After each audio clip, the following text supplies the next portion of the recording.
because I think doing STEM research is really foreign to most of us to begin with. So Brett, whenever you're ready to start recording, let me know, and then we will get started.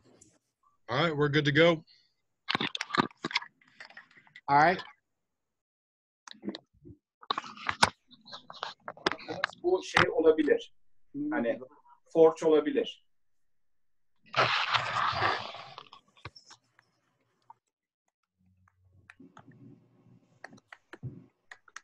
Okay, so welcome everyone to our second forum. We're going to be doing these weekly. I'm going to make a quick announcement really quick, and then we'll dive into it. Next week, we will be doing our research forum will be moderated by Dr. Khan Garudin, and it will focus on NIH funding. So I hope you all can attend that as well. It will be very interesting. And it's a topic area I know very little about, so it'd be great to learn about. Okay, if I could ask everyone who is not presenting today to mute their microphones, that would be a great help. You know, and let's get started. We're going to talk about STEM research, and really, I think one of the things that most of our colleagues in engineering is how STEM research differentiates itself from technical research. I think that is one of the hardest things, at least I know it was for me, to wrap my head around when I started to write a STEM proposal, was how that is different than how my controls research or how the 3D printing research, how that is different, how STEM proposals are different from that. So we've got a great panel today. I'm going to start with introducing them.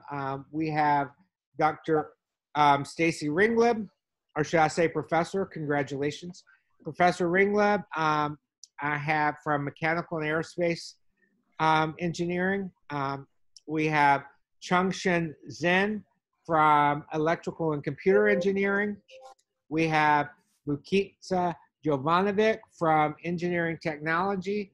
And we have Alex Krichankov from Mechanical and Aerospace Engineering as well. All of them have had major STEM research grants in the last couple of years, and I think getting their insight would be helpful. So I'm going to give them each about 10 minutes to give you their thoughts on STEM research, and then we'll come back as we have in the previous forum and begin asking everybody questions. So with that, I'm going to start with Stacy, and we'll get her take on her approach to STEM research. And they each have control, so they can post slides or whatever, and we'll make those available as well. All right.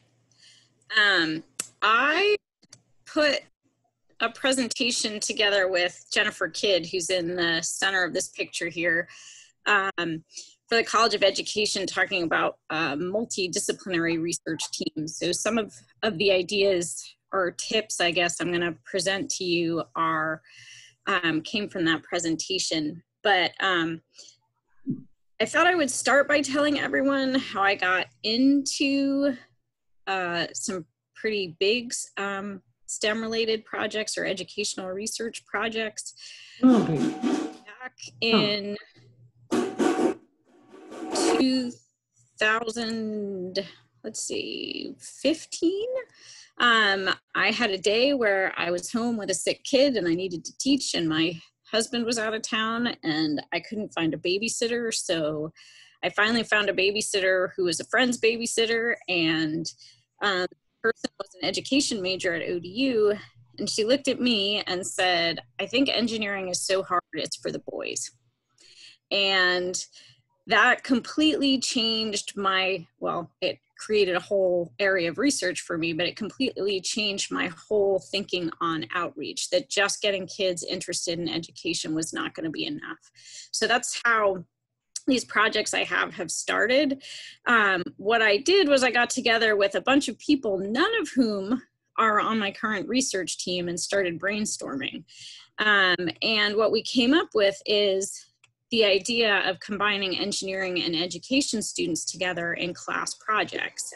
And those class projects involve service learning, two of which are where we have 4th or 5th graders come to campus for a field trip where they tour our lab. Some of you have been involved in that.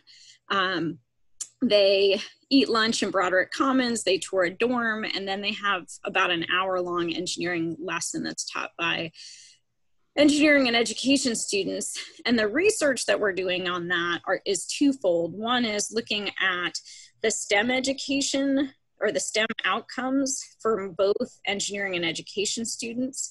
And then, and not only looking at technical skills, but also professional skills such as collaborating in groups. And then we have a big grant looking at the outcomes in pre-service teachers to see if they are, how this might affect their intent to teach engineering, enablers and barriers to teaching, and then we're even doing professional development for those students once they're teachers, actually, to sort of try to ensure success in teaching them being able to teach engineering. So that's sort of the story of my 2 projects. Before that, I did a few little projects connected to improving disciplinary writing action projects. But so what I've put together, besides telling you this whole story, is sort of some tips about getting involved in educational research, because it's a whole different can of worms than the science and engineering research, as Dr. Dean mentioned. So I started with these pieces, things to think about before starting educational research. One is, how much time will it take? My educational projects take up much more time than any of my other research projects, because it involves making major changes to my classes, and also adds a time-intensive component to my class. Getting students to collaborate across disciplines is, it takes a lot of time. It takes a lot of reflection every semester to make sure we're continually improving and getting that collaboration correct. So this may not be something you want to do when you are a brand new assistant professor. Unless, you know, you're in a Department of Engineering Education, then of course that is something you would want to do. You want to think about how supportive is your institution of this type of research. ODU is very supportive of this type of research for grad students and won't always be at ODU. And I have, as a professor, have been asked by people evaluating assistant professors as they're going up for tenure, who have only, or most of their work has been in educational research. I have been asked how much value I think that is for a specific institution. So, so you have to kind of be careful going into educational research, especially if you are in the position of being a new faculty member. Where can you publish your work? Again, this is especially important as you're starting your career.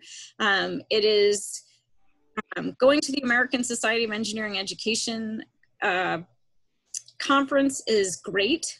It's expensive. It's an expensive meeting to go to, but you know, it's a meeting about just figuring out how to improve your classes. So it's a great experience to be able to go there. But again, not every institution values that as a publishable source, or, you know, a well valued paper, I would say. And so the last question, which kind of the three lead to that, is this the right time in your career to start this kind of project, is really the things you should think. If it's a much smaller scale project than what I'm doing, and you can contain it within a class, it is always a great thing to do. But before you start a large scale project, definitely think about that. And then the next thing, Tony just told me I need to advance my slides. I thought I did advance my slide. Is my screen not sharing right?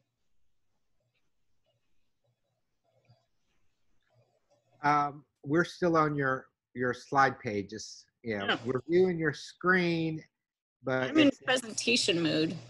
Yeah, it's not presenting on mine. It may be on somebody else. I just, yeah. All right, well, that was my slide. I guess I can take it out of presentation mode. Hold on. We can see the slide number 2 now. Yeah, we can see them. We see them if you're not presenting. I mean, we see the Google slide. Well, let me see if I reshare in the presentation.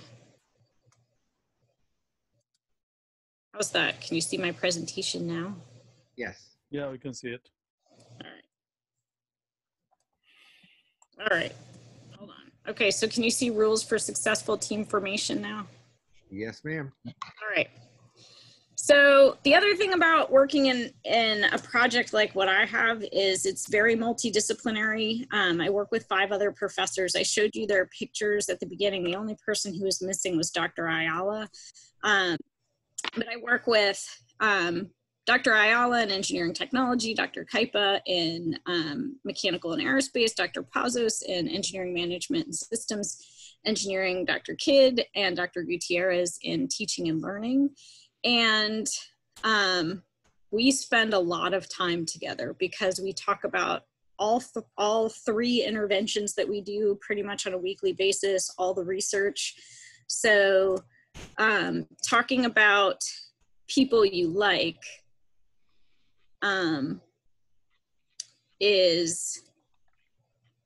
or working with people you like is pretty important.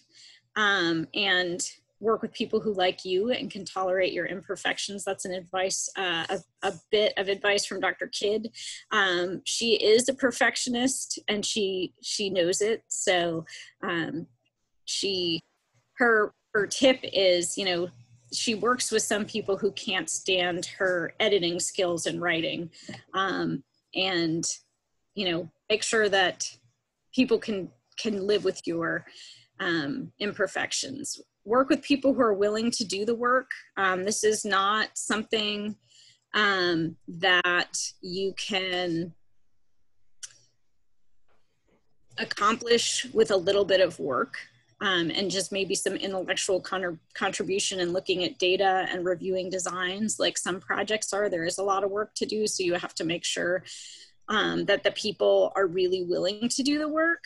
And you can find that out a lot while you're writing a grant. That's a good way to tell if people are willing to do their work. Note that I started this whole brainstorming process with a group of people and they all backed out when they realized how much work would be involved in actually doing the project.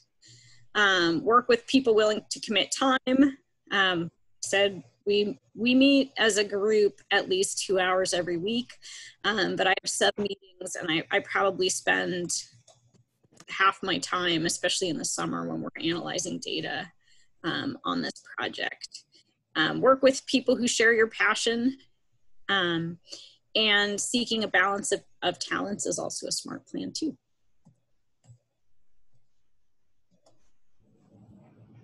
And then things to think about when you go outside of your discipline. What counts as scholarship? Conferences count more for scholarship in engineering than they do in education. So you have to think about that. The order and the number of authors. In education, author numbers, if there's a lot of number of people on projects, sometimes that is down upon.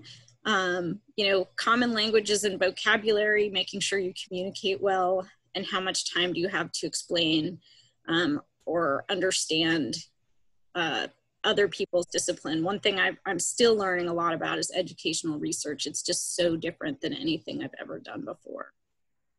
Another tip is don't be afraid to seek out national experts. In most NSF educational grants, you need to have an advisory board. And we have some pretty well-known experts in the education field who are on our advisory board just because we sent them an email and asked them. So don't be afraid to reach out to people or to find them at a conference and talk to them. Make sure you're always communicating expectations and find out, this is with your advisory board members, communicate expectations, like what you expect and how much you're going to be able to pay them, and find out if they're willing to share information. We did have an advisory board member who really didn't want to share her expertise, and she actually backed out, I think because we were asking her too many questions.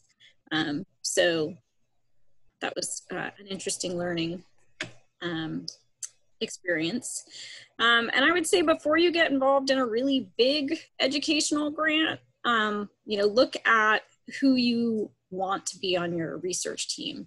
You know, collaborate on a lower stakes project first, like an internal grant. We actually started these collaborations that I told you about with an Improving Disciplinary Writing Action Project in 2016.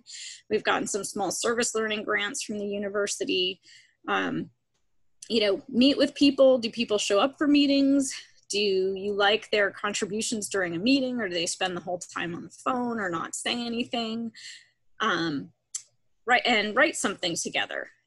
So not only, you know, can they write, but can they work on a shared document like Google Docs? Do you like the way they write? Are they sensitive to your edits? Are they providing honest and valuable feedback? Do you have a similar vision? Do they work on a similar time schedule? Do you have the same degree of perfectionism? Those are just a few points. And that's it. Okay, next I think we're going to go in rank order. So we'll go to Chungshin Zen next and get his thoughts. Chungshin, you there with us? Yes. Thank you, Tony. And I think Stacy gave a really great talk about how to put together a successful proposal for NSF stand. So that saves me a lot of time to talk about those big ideas. And over here, I will mainly focus on sharing my experience, how to write a proposal for NSF stand grant. First of all, I go to my slide, start my slide. And from my experience, let me see how first of all, I try to share my screen.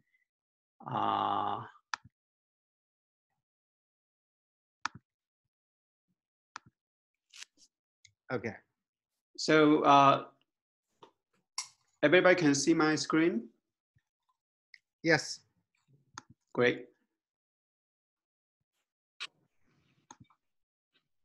So from my experience, when we started to write a proposal for NSF stand, we first of all started to look at some literatures for preparation, and we found a good article for how to write a proposal to NSF stand, and this was published in ACM 6 CSE 2014, and this is a team in Florida State University. They have gone through 4 cycles to successfully receive an NSF stand. So they started the proposal and then went through 4 years, and finally they got the grant. So this paper describes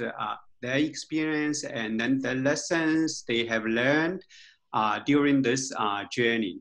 And this is really an excellent article, and I think it's very helpful to our proposal. And if you guys are interested, you can look at this article and then see what they went through during the 4 years of proposal to NSF STEM program. And I think some of the ideas in our proposal and the approaches we have taken are really, really benefited from their experience. So from my experience, first of all, I think we need to set up a clear and achievable goal for a NSF STEM proposal. And this is number one. But we need to identify a target for the workforce development. Certainly, we are all in different majors and programs. We have priorities. But from my team's experience, we thought about the national demand and the national priorities for the workforce development.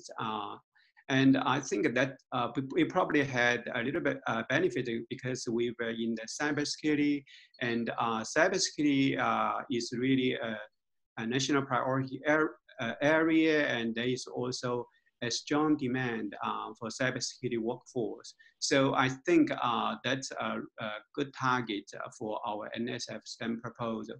And another important thing I can think of is the specific goals for the program, and we targeted to support the cybersecurity program. So we thought about what kind of goal, and this was involved in quite a bit of thinking and then data analysis, and trying to find out the issues and the problem, not just for the cybersecurity major, because at that time, cybersecurity program was pretty in the early stage. I think we had only 2 years of program around that time. So we also look at the issues facing for all STEM majors, like particularly the engineering programs, and also some of the science program, like computer science program. So we try to get those data and then identify our program goals, including those, particularly including those retention goals and the graduation goals. And so this is pretty much related to my second item over here, how to identify program challenges and the issues. And you can get data from the Institutional Research Office of ODU regarding the programs you want to study. And we really appreciate the help of Institutional Research Office, and they were very helpful. And actually, we were a little bit in a hurry at that time. I think we, when we saw the program solicitation and deadline, it was not too much time over there. So we made some urgent requests to Institutional Research Office. I think usually they need like 1 week or 2 weeks in advance notice, and then they will take some time to get the data out to the faculty.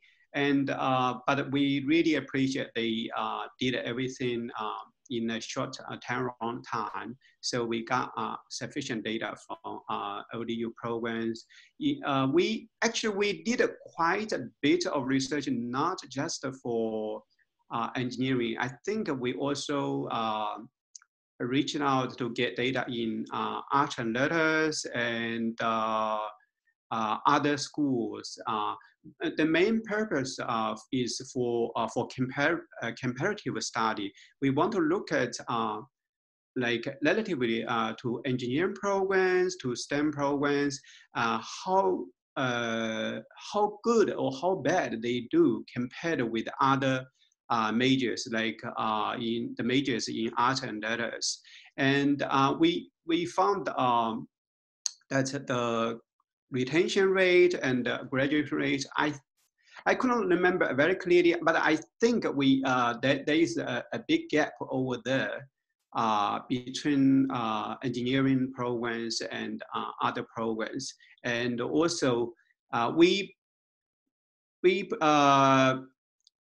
look at the also computer science programs, EC programs very closely, because those are the two programs very closely related to cybersecurity. And as a matter of fact, a lot of courses of cybersecurity programs are from computer science and ECE. So we think those programs are very competitive to cybersecurity program. And so we particularly look at those data and trying to find out the issues and the challenges facing by the cybersecurity program. And we also really appreciate the data from the college. I think Lafayette was very helpful and very prompt to provide data from the college particularly for the ECE programs. And so that we could have sufficient time to look at data from the college and compared with other programs, trying to find out those issues and challenges. We draw a lot of figures and using tools and trying to find those issues. And I think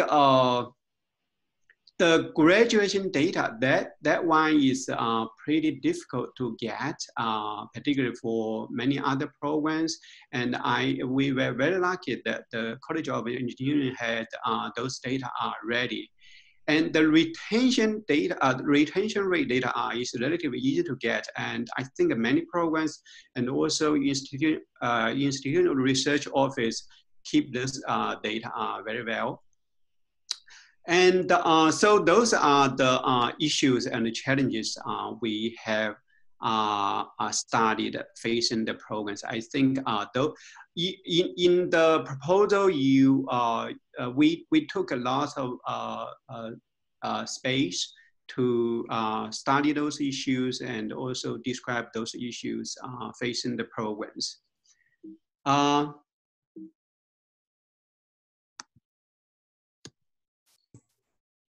So those are after you first of all set up a clear goal and the target for the proposal, and you also identified the issues and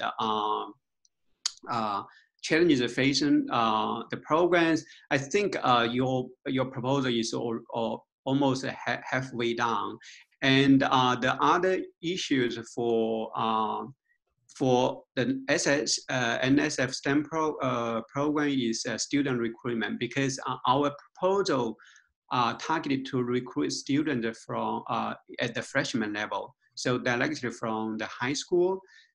So we also talked about quite a bit on student recruitment, reaching out to the high schools.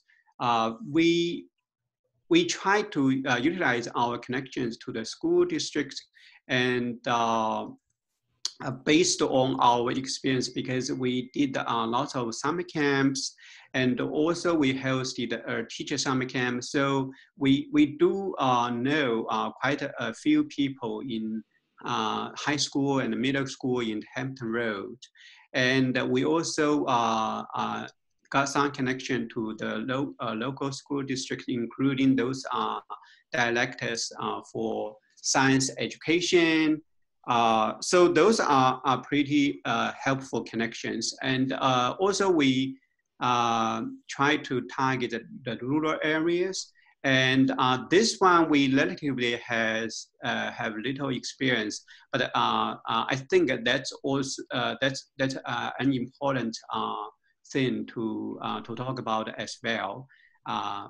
to recruit students from the rural areas. And another thing we have tried to utilize is to is the articulation with the community college. But later on, we gave up the part with the community college. At the very beginning, we tried to target both freshman student and the transfer student, but later on, somehow we saw that it may be too complicated to do both.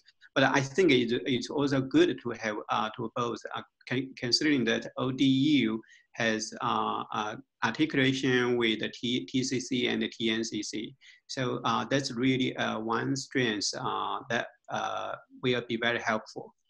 And for student recruitment and admission, I think another important thing is the coordination with the admission office and financial aid office.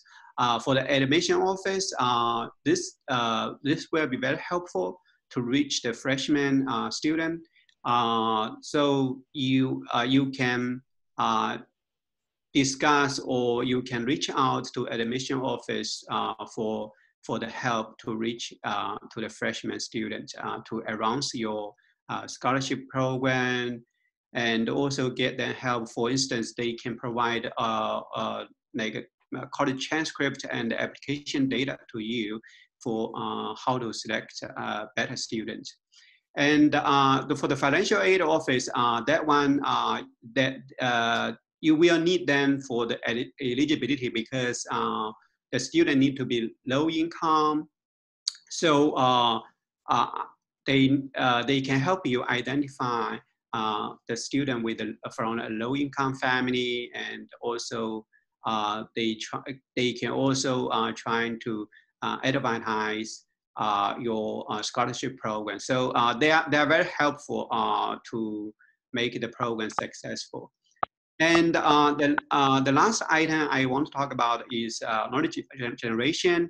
This is not my area, but we have a very good team. We have an expert from College of Education. So she's in charge of the knowledge generation. So we rely on her on this part, and this is required by the NSF STEM proposal.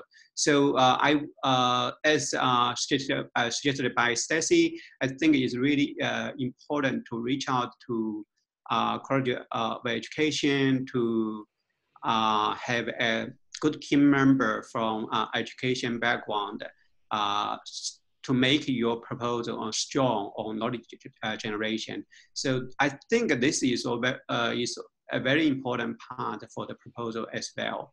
So those are mainly my personal experience for writing my NSF STEM proposal. So if you have any question, feel free to connect me. Okay, next up, I'm going to turn it over to Dr. Jovanovic. Vukitsa, whenever you're ready, you can begin sharing your screen as well. Okay, so do you see my proposal? What am I saying? I'm sorry. So do you see? We can see. Okay, so basically, my name is Vukitsa Jovanovic. I'm from engineering technology. My background related to education really matters to how am I approaching these proposals. I graduated from Purdue University, like one of our other speakers. And while I was a graduate student, I see there's many students here in this session. Basically, we had to take 15 classes in my college.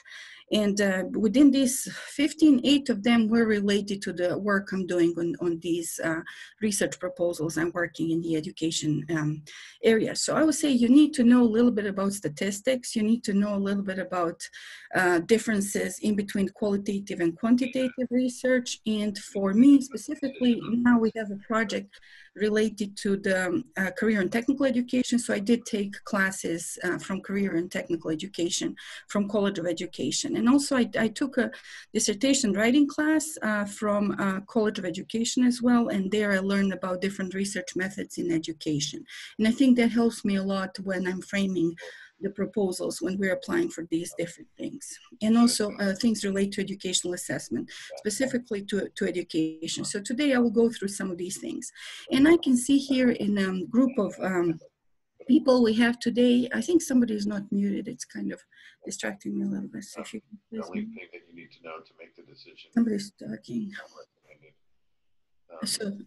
So basically, if you come from a foreign country, your culture is a little bit different, your language is different. And I really suggest taking, I took a technical writing class where it kind of forced me to go out of my comfort zone and learn how to write in a different language. And also it learned me the importance of editors. So many times people submit proposals and they don't have them edited. And I really suggest that you hire a professional. You can hire a grant writer. I know I have here one of the grant writers that helped me get one of our fundings recently, and their feedback is valuable. And also you should have somebody who will look through your proposal from the mechanics, like does it fit the call out, but also find somebody who is English editor. I have somebody with a PhD in English helping me to make my writing better. So I just want to iterate something that Stacy said. Many of my collaborators I met when I applied for some small internal projects funded here by ODU. One of them was improving interdisciplinary writing, and the other one was Faculty Innovator Grant. And these were small projects I get in my second year of tenure track position. And there I interacted with people from English, with people from College of Education, and you can see that they have completely different dynamics. And yes, we did learn a lot how to use Google Docs, collaborative writing, how to put comments, and how to make that process more streamlined. So the first external grants I got here while I was at ODU, I worked at two different other institutions before, but right here, these were workforce development programs funded by Opportunity Inc. And here you can see some links to the places. Basically what we did teacher camps for career and technical education teachers from Hampton Roads, and in another one we did some curriculum development. So you see they can be training, curriculum development. These are the words I'm mentioning here. So in terms of external funding in the area of education, I was working on, they were ranging from somebody here close to us, Virginia Space Grant Consortium. I see here Thomas Alberts and Mujde are here in the audience. They're one of our researchers there, which is more focused on outreach, ranging from Office of Naval Research. These are DoD funded projects, and DoD is looking for creating the fleet maker in higher education pathways for marine time mechatronics. I just want to tell you that my first funded projects from ONR was the first grant I ever wrote here at ODU when I came here. And I worked 4 years as a graduate student at Purdue on NSF ATE project. So the first one I ever wrote was specifically for that place. And it was something similar, what we heard before, related to pathways, related to community college, and moving up to different levels of degrees. And in the first round of funding, I got excellent, very good, and good. It wasn't funded. Hi, Abe, how are you? And then basically, I submitted the same proposal to different agency because if I didn't know at the time that ODU already had funding from NSF ATE, and Tidewater Community College is a center for something. So we just shifted our gears a little bit. We removed the strong evaluation and methodology part. We shifted to the DoD kind of evaluation, and we got it funded from ONR STEM. So I will discuss a little bit just in a couple of slides what is the difference in between approach to methodology and evaluation from different agencies. And also we have STEM. You already heard about that kind of project. We had NSF Eager here with different researchers from College of Engineering, and currently I'm in charge of the funded project by U.S. Department of Education, which is related to pathways. I see here Dr. Kuzlo and Dr. Popescu. They're also on our team of researchers. And I agree with Stacy that most of these projects, we have more than 10 researchers. U.S. Department of Education, there's like 8 of us, full-time staff, ODU, Norfolk Public Schools, plus we have 14 students to run. We have 3 graduate students and we have 8 undergrad students. So in the scope, usually managing all these projects is really different. You're managing people. It's like running a small business in a way. So I want to tell you what I think that makes these STEM research different than technical proposals. First of all, it's managing people. And these people are not full-time employed for you. They're not your graduate students or postdocs. These are other people working in different places. So coordination is kind of different. And many times different agencies will ask you to add somebody who is methodologist. And don't be surprised that educational research might consider researcher, not you, who is doing the work, the way we quantify work, something that has to be done, curriculum that has to be developed, program that has to be developed, or things like that.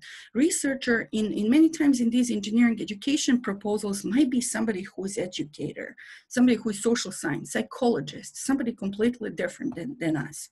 And then sometimes they might ask social scientists, so it might be somebody who is investigating different phenomena, and most likely they're looking for different methodologies, something that exists in science, and we pick and we test it. For example, grounded theory, value expectancy. They want to see these people who are reviewing your proposals. They're not engineers saying, oh, you're doing something awesome for the local community or for your program or something for your field. They want to see how you impact. And by impact, the way they measure impact, it's completely different than what we are used to. And many times when we talk about data collection, it will be either qualitative or quantitative, and there are different quantitative and qualitative research methods that exist. And people from social scientists, from education, they learn more about these research methods. And many times these funding agencies, they will consider these things research. What we do will be more considered development. So, and also you have to define what is your population, what is your sample, how you're justifying your sample. And you will see, even if your proposal gets funded, they will ask you through the response to officers to justify many of these things. And also explain what is your statistical significance. So in the engineering world, when we're valuing how something is reliable, how something is valid, we're approaching everything from different perspective. We even have course reliability. It's aerospace components, can they never fail? But in education words, I'm not going to go through all these slides. I just want to show you 4 slides from one of the classes I took about evaluation and assessments when I was in grad school. These are different ways how they approach, how they define validity of research designs. And we will usually have somebody like this sitting on that panel reading our thing, and they will say they didn't really include anybody who has any clue in education research. So look, this is another one. It's just saying, how we have program, what do we do, what do we test, what do you see, and different things. Internal validity. These are some terms that are used in terms of when they're assessing your research methodology and your evaluation. I'm just going to have it there. I think maybe we can have another one just dealing with education research methods for proposals, different constructs we're trying to develop there. And also experimental design that they will talk about will be something like this, like people, how we do groups, how we randomly compare, what do we do? That's the talk they do. So when I'm meeting with the Department of Education program officers, they're talking this language. So you better make sure you have education people on your team, evaluators who can talk like this and understand what we need to do on these projects. And many times they will say internal, external, validity, construct, there's different things. And so in terms of evaluation, what it is on the project, in my opinion, it's like quality control in manufacturing. Basically, you said you are going to do whatever you said you're going to do. And they're just to say, okay, yes, it's going like this, or it's not. And they will tell you what went wrong and what you have to do to improve. So it's like continuous improvement. It's more like that. So there's 2. There's research methodology, and the separate one is evaluation. They're not the same thing. So sometimes you can have a person doing the same thing. It depends on the call out. But most of the time, there will be 2 people. And many times these people, Tony, it's 10% and higher even, what the chunk of the project. Many times research, like NSF would like to see evaluator paid pretty hefty from the proposal. Oftentimes the evaluator is paid between 10 and 15% of the total value of the grant. Yes, and there's a lot of work involved there. They're the ones who have to go through all these checks and balances to make sure that what we said we're doing, it's actually happening. And So in terms of why should we do STEM research, this is the first thing that came to my mind, like green is green. But other than that, you're improving education in all different levels, K to 12, workforce development, pathways, whatever. There's a more broader impact component to it. So, and in terms of all graduate students that we have here, I just want to mention that first time I went, I'm an ASC representative here for ODU campus. First time I went to ODU conference, to the ASC conference, was when I was a grad student. I presented 3 papers for free. So check this out. It's 0 for students, so just so you know. I know travel costs and everything, but, and please go check out ASC Peer database. They have bunch of research papers research papers related to engineering education. So all their conferences, journal papers, you can find it there. And I think that will help you think about how you approach the engineering education. I won't take any more time. I think that's pretty much. Thank you, Vukitsa. And next, we're going to turn it over to our last panelist, Dr. Alex Krichenko. Hi guys, good morning everyone. So I'll talk about my experience working on the NSF scholarship in STEM. So you heard about this type of proposal from Dr. Sheen earlier. And a little bit of the background story, how sort of we as our group of investigators came up with this idea. When I joined ODU in 2017, and in my first semester, I started with advising a senior design class. And in my senior design project, in my senior design project, I had a really interesting group of people. Some were working at the Newport News Shipbuilding as full-time. Some students were working as part-time. Some students were veterans. A lot of them were transfer students. And since my area of research, of my engineering research, is in structural composite materials, so basically looking how to make more efficiently lightweight structures. And a lot of these people, they're working in, the students from the senior design, they're working in one way or another in the manufacturing area. That really got me thinking about the population of students that we have. And, I went to grad school, like Vukitsa said, in Indiana, at Purdue, and the population there is slightly different. We're sitting in the metropolitan areas, so we have some industries around more so, and it's easier for students to do this type of juggling.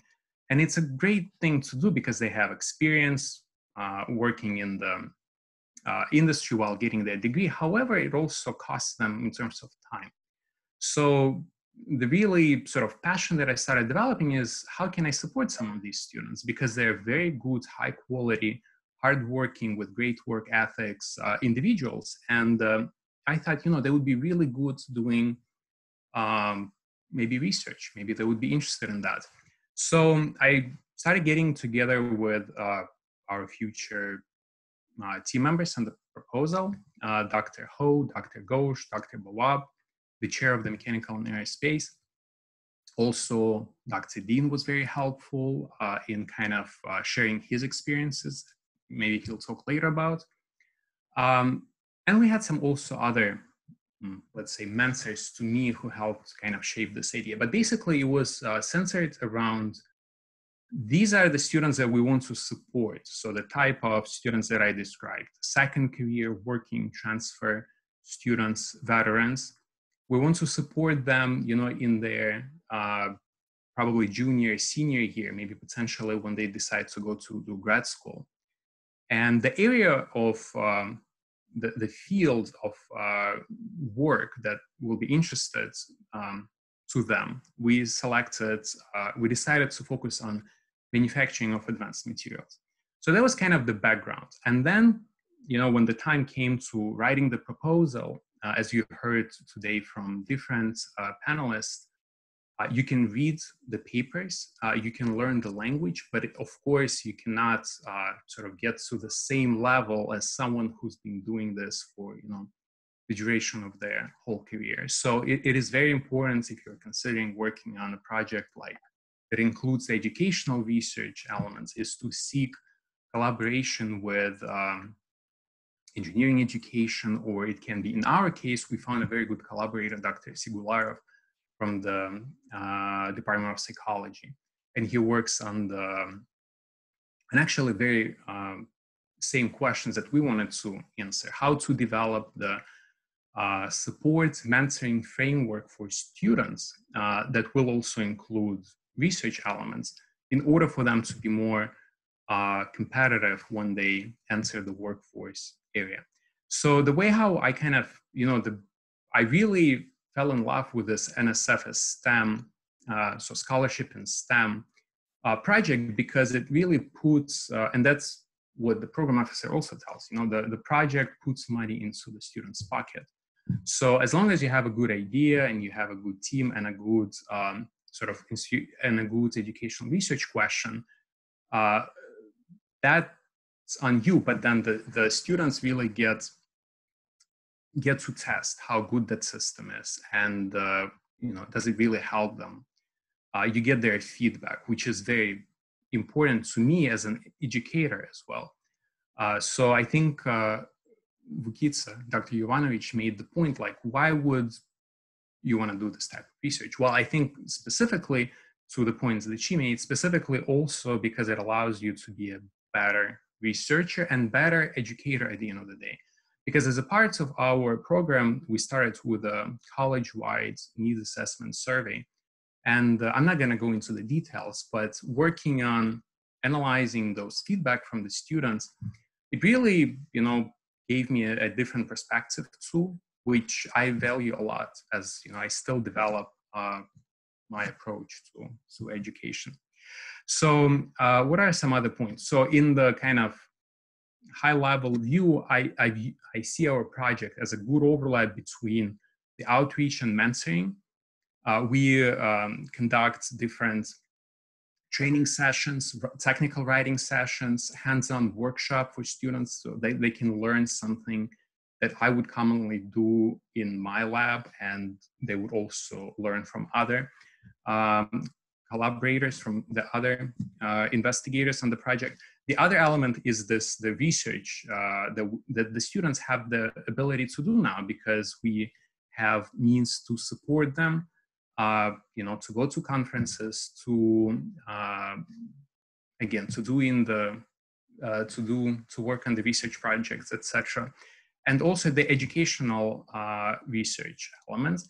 And finally is the I talked about teaching. So it does help a lot to test some of the ideas within this group of our recruits, and then use those ideas later on in the classroom. I think I had a few more points. So the projects like this, I believe they make you a better researcher, and that's the motivation. Now, I talked about the collaborators. What is absolutely critical at the beginning, before you even started writing something, what Dr. Ringleb made a point: getting together, brainstorming the idea, bouncing ideas off each other is very important. And if it was not for those early discussions, I don't think we would have been successful in what we're doing. So I think I covered everything. Maybe we should have some time for questions left. Thank you, guys. All right, so we'll take questions for the panel. And please open up the chat box and just type them in, and that way we can keep people from talking over one another. But I'll throw out the first question. I'll ask each of the panelists to answer. How important was early communication with the various program officers? How important was that to your research success? Any one of you want to take that one? Can you repeat the question, please? I was distracted. How important was communication with the various program officers in being able to get funding? Can I take that? Sure. So currently in my fast lane system, I have 36 proposals that I tried. The first one that were funded were when I was collaborating with Tony Dean, and that's when I figure out that I saw the way Tony approached the program officers and how he communicates his idea and how he makes them buy into the project. And I found that's a very missing component in any of the success, because if they don't know you, if you just dump your proposal there, you're competing with all different institutions that already have ongoing projects. And what we don't see is that many of these research agencies are funding ongoing projects. So basically somebody is applying for renewal all the time.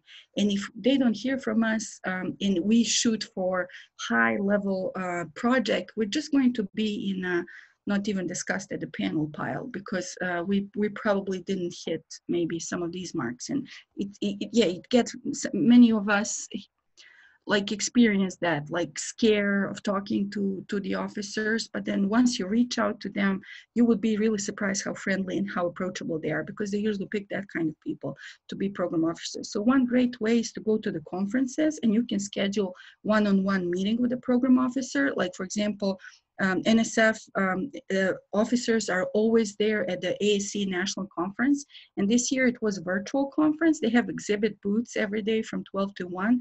And you can actually go there. And I had a chance to talk with the NSF officer I'm waiting funding from currently. Like last year, we were in a highly competitive group, and I had a chance to ask her directly, or you can pitch in. So basically it's developing a 5-minute elevator pitch. And at the conferences, you have more chance to talk to them. You can talk to multiple ones. And it's different when it's face-to-face. They will tell you more than just in single email or things that are not communicated through the call out. Anyone else have anything to add to that? Okay, Stacy. So I actually have a contradictory experience. So I do talk to program officers. I don't want to say I don't. But my first educational grant, it was sort of, that got funded, was submitted in a rush. So the first one my group got funded was an IU's grant. We had submitted a DRK-12, which we now also have funding for, but that came in after. But the DRK-12 was due a month before the IU's grant, and it was a mid-December deadline.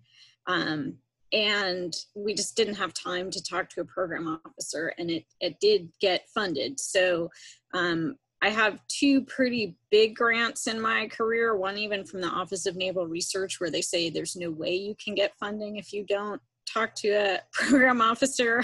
Well, I know, it happens. It is not always true. I have had $750,000 from the Office of Naval Research that they started by giving me just a tiny bit of money to see if I could do it, and then they kept adding on to it. But don't think that if a program officer completely blows you off, or just because they're busy or they don't see their emails or whatever, that you have absolutely no chance of getting a grant, because that's not true either. It's definitely best practice to talk to a program officer and to get feedback, but you can't run without.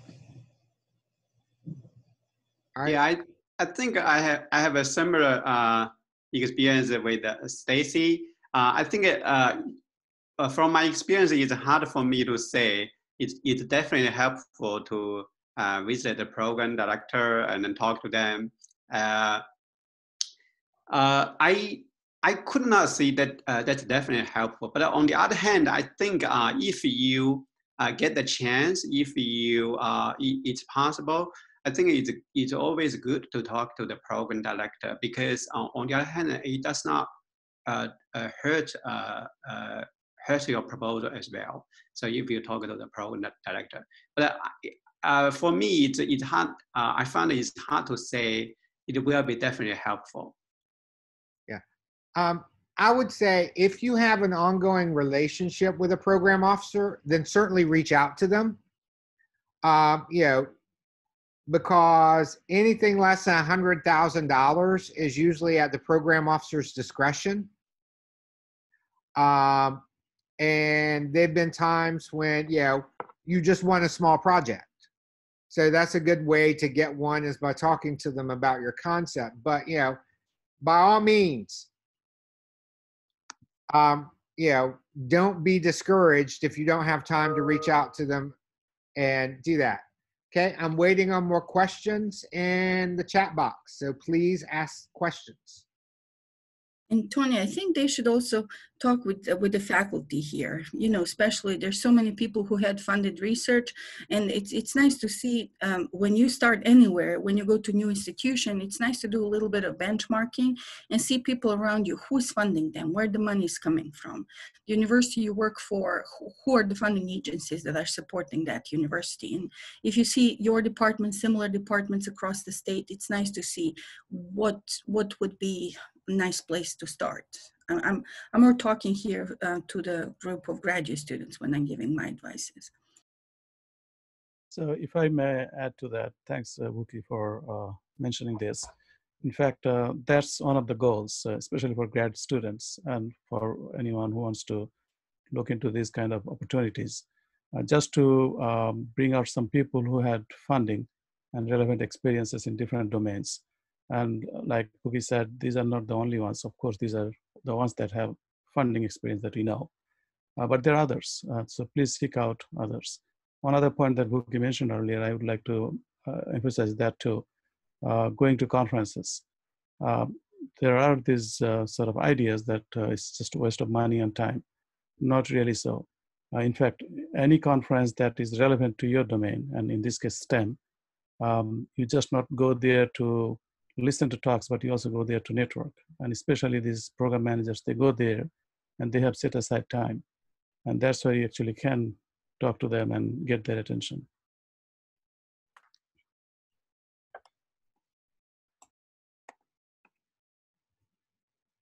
And there will be in exhibitors. If you check exhibitors of every different conference, you can see is DoD there, is who is there, and you can try to, if you research enough, you will see who exactly is coming, and you know who can you reach out to. Any other questions? We've got a good half hour left. If anybody has questions, while the panel is still here. So let me ask this question. So all of you, the panelists here, you have your own area of research. So how much did it take to you to think somewhat differently to get into this STEM area and be able to attract funding? I would say for me, I needed to know people who knew what to do research-wise, educationally, or who were willing to teach me what to do. I mean, you all heard the reason for why I got into the project I'm doing. So I had the passion and the persistence to keep moving forward with partnering engineering and education students, because I really wanted to change, broaden participation in a different way that I hadn't really seen people doing before. But the research piece, if I didn't, there's a really big learning curve. And, I was lucky enough to find people who had a similar passion and were willing to be patient and continue to be patient and teach me new things. But it is a pretty big learning curve, especially if you're purely educational research. Yeah, from our project, I think compared with the research grant, STEM a STEM grant is I think it's easier to handle for the research side. And we do have a team member who is an expert on educational research. So he did the research, and we support and help her as a team. And I found that the more difficult part in STEM project is the implementation, because you need to handle many students in the scholarship, and you want to organize, you want to be organized to manage a large group of students. So those things are more difficult to handle in our project. So for the research wide, I think it's relatively better. Okay. Anyone else? Just one more thing to add. Do you want to go first, Vukitsa? Yeah, just that because you didn't start yet. I think it's important as engineers to value our collaborators in education. I think there is a tradition where, or there are some groups of faculty who might say, we came up with this idea, you're just doing this evaluation or this research piece. And I'm not saying anyone on this panel, but but it's important to value our colleagues in education and to treat them as equal participants in our research projects. I agree with that. So my first time I've seen engineering education research is when I moved to the US. Basically, I was working with College of Engineering and Mechatronics department. Before this, like we had 2,500 students entering College of Engineering annually, and everything we did was just engineering. So when I came to the US, I've seen that many faculty at Purdue had funded projects in the area of engineering education. And then I went and seek out for more information, what it is, and I had great mentors there that I found, that I observed, and I saw what they're doing. They had so many funded projects, and you can obviously see that many of these things are of interest and improving education on all different levels. It will never stop. So when you think about problems that any of the level is facing, that will never stop. So the funding will always be there. There will always be a chance to improve some of the educational interventions on any level. And then I think it's very important to go out of your comfort zone. And just think, like many times you have constraints with equipment. And so if you don't have money for the equipment, if your lab is stuck, and now in COVID, we cannot go to campus. I mean, we can, but it's different. So many of these things, when you do research with people, requires interviews, surveys, observations. And many of these things, you can collect data differently online or by talking with somebody, by calling somebody. So you have to think about data collection, like research methods, and what are the things you're asking to find out. And it's completely different. It's more thinking like what you have passion in and what would you like to find out in these things. And believe me, it will make you a different teacher at the end, because you will learn from different levels of education. For me, I learned a lot about K-12 and community colleges. I would never know any of that if I didn't go there. And I know many of us are international here, so it's just amazing how much effort they take to change and improve things every year in any different level here. I'd like to add to all that and just say that I actually find writing a STEM grant much more difficult for me personally than a technical grant, because you have to look at things like, automatically a STEM grant requires IRB approval, pretty much. You have to start thinking about your human subject testing and whether or not you can get an exemption, and did you do the appropriate training for the IRB and those kind of things. Selecting a quality evaluator that's going to contribute to your work and make sure that you do everything you promised ahead of time. So, I find that to be a lot more difficult than if it's a technical or equipment grant. That's much more difficult for me personally. And exactly, you're going to be judged by others. They don't speak your language. I'm not mentioning language English versus other language, like engineering language, engineering discipline. You might have somebody shredding your proposals back and forth, although it will be super from the technical perspective. They might find, you didn't include broadening participation, something, and in any of these panels I've served to review proposals, I will see a huge difference how people will approach evaluating broader impacts other than just intellectual merit. So I think that's also completely different ball game there. Tony, I think that there's like very interesting discussion happening. Dr. Venkat Marutamutu had a very good point. And I don't know, do you want to talk about that? Because I wanted to comment on, what was happening in the chat. So Venkat asked if, if you go a STEM, does it affect your research chances? Is that fair to summarize? Yeah, I think he was asking Yeah.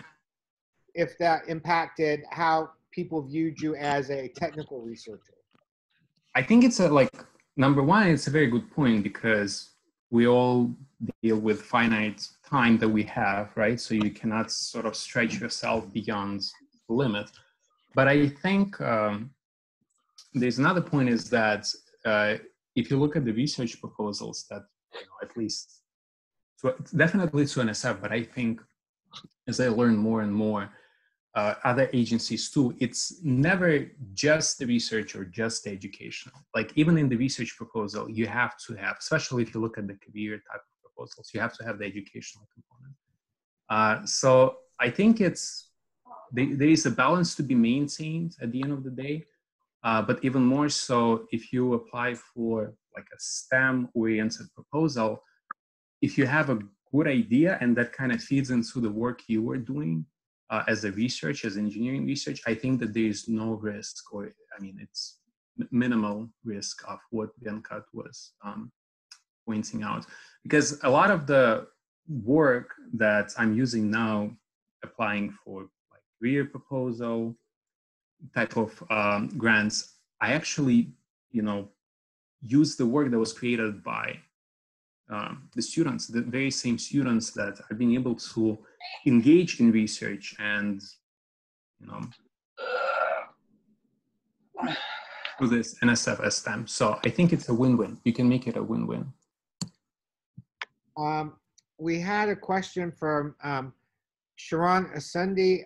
He wanted to know, as a junior faculty, how do I reach out with the intent to contribute to someone else? And Sharon, I'll tell you, pester your senior faculty that you know are doing the kind of stuff that you want to collaborate with. And eventually one of us will give in. I'm sorry, I've been a lousy mentor these last couple of months, and we all will work with you. Not just me.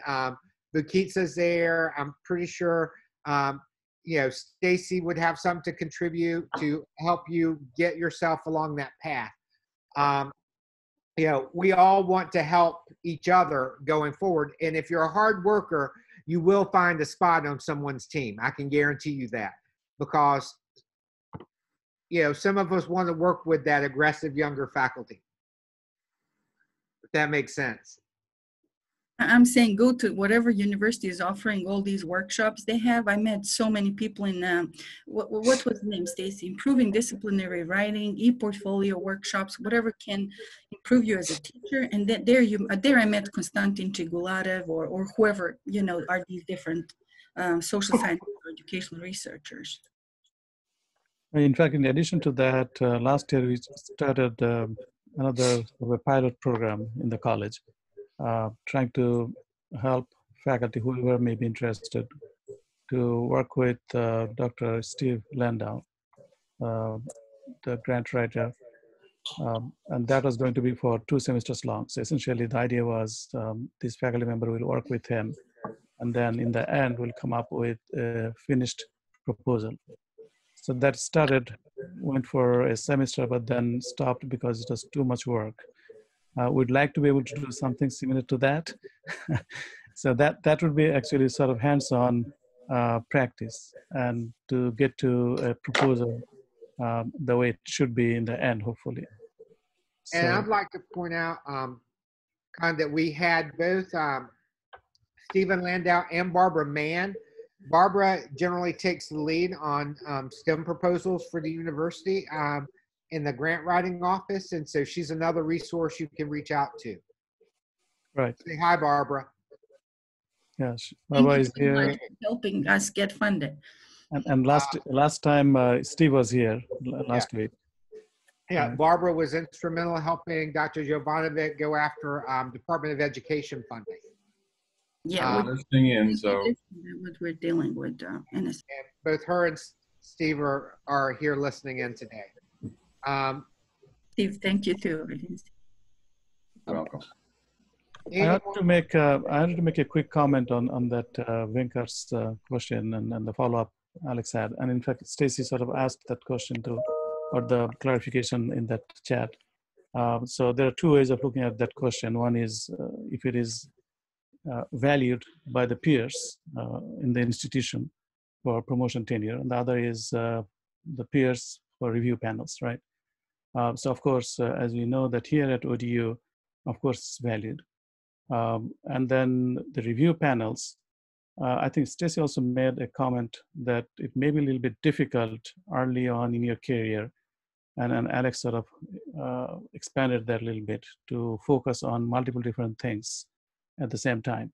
That is, if you want to really get funded in your own research, and maybe at the same time you'd like to get funded in your STEM projects, it may be difficult. So you may want to focus on and see if you can be successful. However, submitting proposals, and I think there are some comments here too, I think Stacy made that if you submit one of these STEM proposals and then funding agency, the peer reviewers there, I don't think they will see it any differently. In fact, if not anything else, it will actually enhance your standing, that you're not only thinking about research, you're also thinking about education, which is intimately tied to each other. I have a question, but I'm having problem typing on the system. Can I just go verbal? Sure. I wonder what is the difference between doing or the likelihood of getting funded between researching on interventions versus creating tools hardware. If there's any difference in terms of getting funded between those two major buckets. And I wonder if Bukika, Jovanovic can comment on it, or any of you. Can you repeat the last part? I'm sorry. I was just typing back to one question in there. I'm just wondering if there is any difference in likelihood of getting funded on doing research on interventions or techniques on how to improve the education, or versus creating hardware or tools for education. I feel like when you say hardware and tools, that in NSF, they will see that as development. So that wouldn't be in engineering education research at all. You know, there would be, I just served on one manufacturing panel, and the development, education part was not so much important, although it was existing a little bit. But okay. if you want to if it's in pure engineering education component, that has to be very, very big part of the proposal. So when we say research methodology, 2-3 pages, evaluation 1-2 pages, like if you think 15 pages and you will talk 14 pages about technical stuff, they would just say, you know, like if it's from, what's the name, human resources. But if you're submitting to technical part of NSF, then yes. And for DoD, Tony, I think it's more technical that matters. Then the bottom line is they don't want to fund you to develop a tool. Yeah, they want to fund you to test and evaluate the function of a tool. What is the impact that whatever you're talking about would have on education, training, or whatever. They want to look at that because that's research. I understand. The tool is just development. You know, Jiaping Li has a question that I can't answer because I tend to, you know, if I'm doing STEM education, I don't want to do anything that has to do with K through 12 because I don't like children. I mean, yeah, children are fine for other people, but I don't want to deal with them. They touch things. You know, they don't wash their hands, you know, that kind of stuff. I don't want to deal with children. So Jiaping wants to know how to contact high school teachers. Obviously, he's had a problem reaching out to high schools as part of trying to do a STEM project. Can answer because I'm working with high schools. I met a bunch of these high school people when we were serving on some kind of panel for Opportunity Inc. They had some kind of workforce development, career and technical education. So there I realized that they have different departments. So are you looking for science person? Are you looking for career and technical education person, mathematics? They have different departments. And each one of these, like Norfolk Public Schools, they have a science coordinator for whole Norfolk. Virginia Beach Public Schools, they have a science coordinator for the whole Virginia Beach Public Schools. As long as you go to their website, Norfolk Public Schools, Virginia Beach Public Schools, and if you figure out who is the science coordinator, they basically coordinating everybody. I think these people would be the best to reach out, not single teacher from specific high school, because they differ a lot, and they have different things they're working on.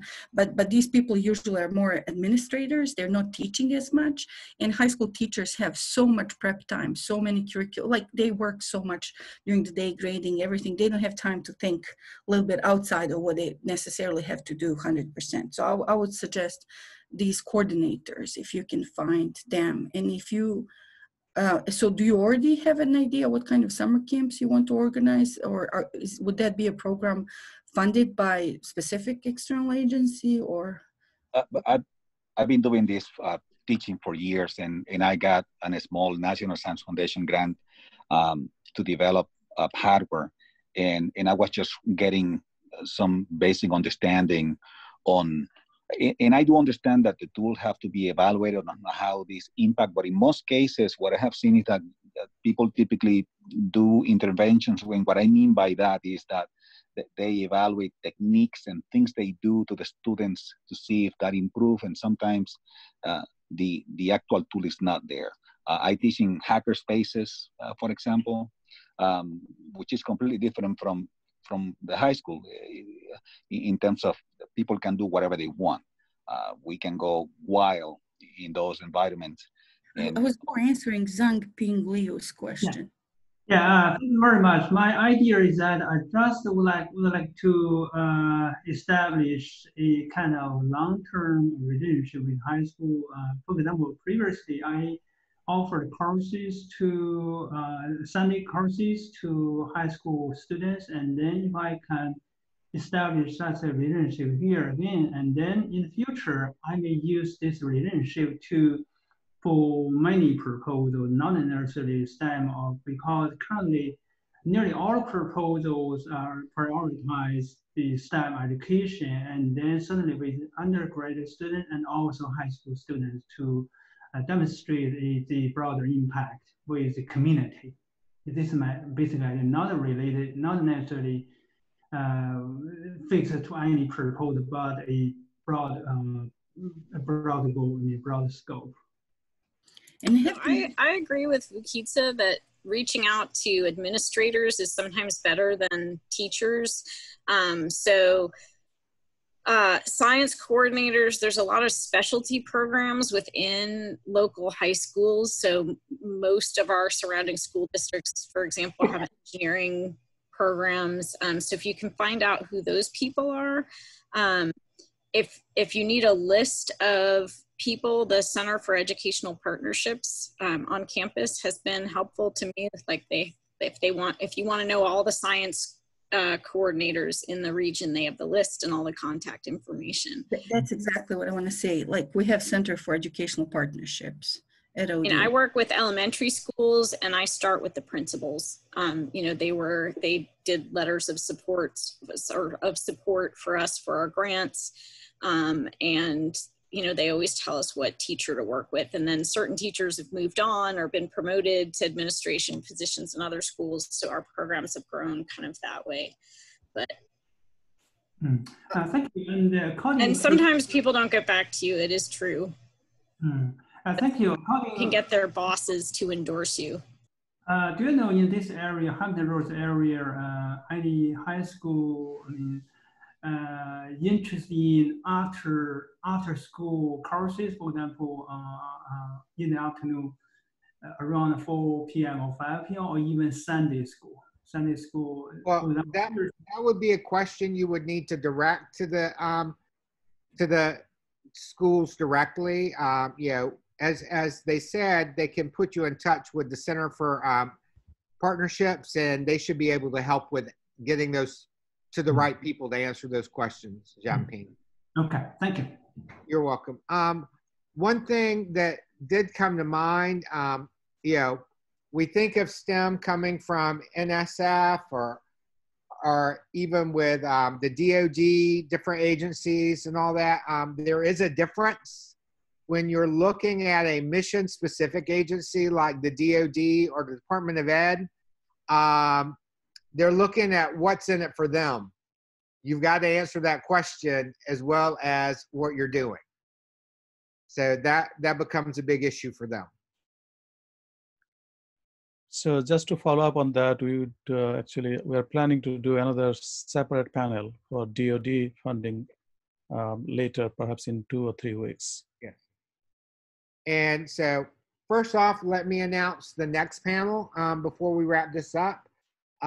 You know, the next panel will be moderated by Dr. Iftek Karudin, and it will be on NIH funding. I will send out the announcement and invitation for that this afternoon. With that being said, I would like to thank our panelists. I'm sure that if you have further questions, just email all of them. And I'm sure they would be happy to take the time to answer it. With that being said, please let me know if there's any topic ideas you would like to have for future panels. Dr. Iftek Karudin and I would like to know what you want to know about to see what we can help to facilitate that. And again, thank you to our panelists, and I hope you all have a good afternoon, and let us know how we can help. Anything else, Dr. Iftek Karudin? No, I think you did pretty good. Thank you so much, all the panelists and everyone who attended today. And we'll have same again next week and hopefully the following week. So please come back. And here in the chat box, I put some links for graduate students, and I put a link for Jianping Liu who is science coordinator for Norfolk. Okay. Thank you. Thank you. Thank you for having me. All right. Thank you all. Bye-bye.